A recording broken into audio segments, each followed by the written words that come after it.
I'm Emily. I'm from the US and I'm an international teacher recruiter in Shanghai. Hi, I'm Natalie. I'm from the UK and I am a teacher. Yeah, I'd say it took me, I had roommates my first year, and then I think you also had a roommate. So like, how was it for you? For me, I'd say it took us about a week to find an apartment, so it's pretty quick. Yeah, What about you? I think it took us like a week and a half because we were looking for a 4-bedroom apartment, so we were looking for like a much larger place. But I know the next year I lived by myself, and it only took me like 3 days, I think 4 days to find an apartment on my own. So I think it takes a little bit longer if you have roommates, just because you're looking for something larger. But definitely well within that 2-week frame that you have to apartment hunt.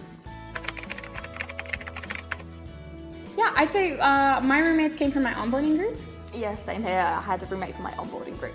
Yeah, so like that's the group of teachers that you arrive with, and like me and 3 others really hit it off, and we decided like why not just get one big apartment for the year, and it was super fun. So. Yeah, I think it was easier for me because my roommate, we worked at the same school, so it was a lot easier to go, okay, we're in the same part of the city we worked in, so. Yeah, so I'd say we both now live in studio apartments, so it's definitely possible to like afford like a really nice space on your own. Like you don't have to have roommates. It's kind of up to how you want your year in China to be and what you want your experience to be. Yeah, and I think there'll always be a compromise when you're living by yourself. So whether you're going to live in a smaller apartment, which I do now, but I feel really comfortable. I feel at home.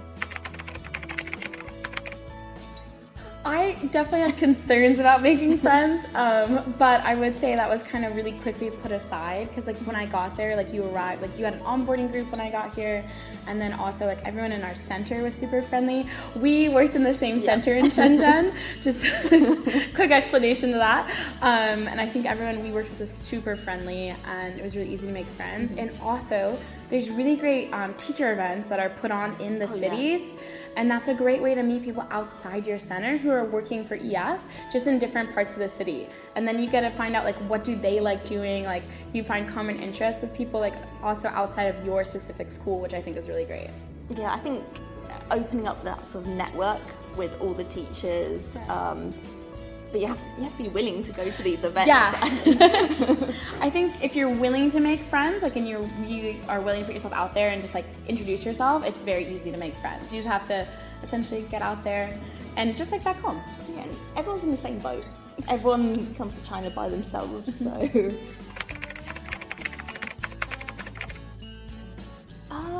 I would say it's quite easy to make friends with locals. Especially when you're trying to sort out your food at work. Like, I need to order some food, and all this food I've never tried before. So just going to ask them for recommendations, and they can always recommend you good food, always. Yeah. I think like it also is like if you want to make friends, they're like super excited to share like culture with you and their experiences and things like that. And so like again, like when it comes to making friends in general, like if you want to make friends, I think like it's there and you can. Like I said, food. Yeah.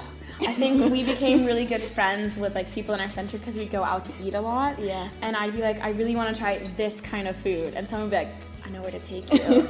And it'd be like a really great experience because like I think food kind of bonds everyone together because like everyone loves eating, and then you're also experiencing like the culture. Especially we worked with people from across China, like not just from Shenzhen, and they take us to sometimes their favorite restaurant that cooks food like back home, and it would just be a great way to learn about culture and who they are and kind of like, you know, what's important to them. So I know in Shenzhen, some of my friends were really into badminton, and they were in like a badminton club, and you could go rent a court and play badminton. Yeah. And I think some of our friends are currently really into Muay Thai, and they go to a gym for Muay Thai. I had a friend who's really into archery, and there's like archery ranges you can go. I think it's called an archery range. Yeah. Yeah. So essentially, whatever kind of sport you're looking to do, if you're like, you can probably find it here. I'm really into American football, so I have a great VPN so I can watch my games. I know basketball is also super popular here. There's basketball courts, like I know in Shanghai there's basketball courts all around that you can go play at as well. So it's kind of whatever sport you're interested in. So we have friends in a tennis club. Yeah, tennis, football club. It's quite easy. I think quite a few of them join like permanent football teams as well. So.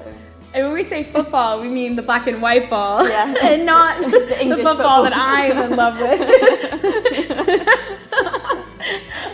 Soccer, right? Yeah, thanks. I appreciate the translation. But there is also, American football. I know in Shanghai there are American football clubs as well. So there's both kinds of football available.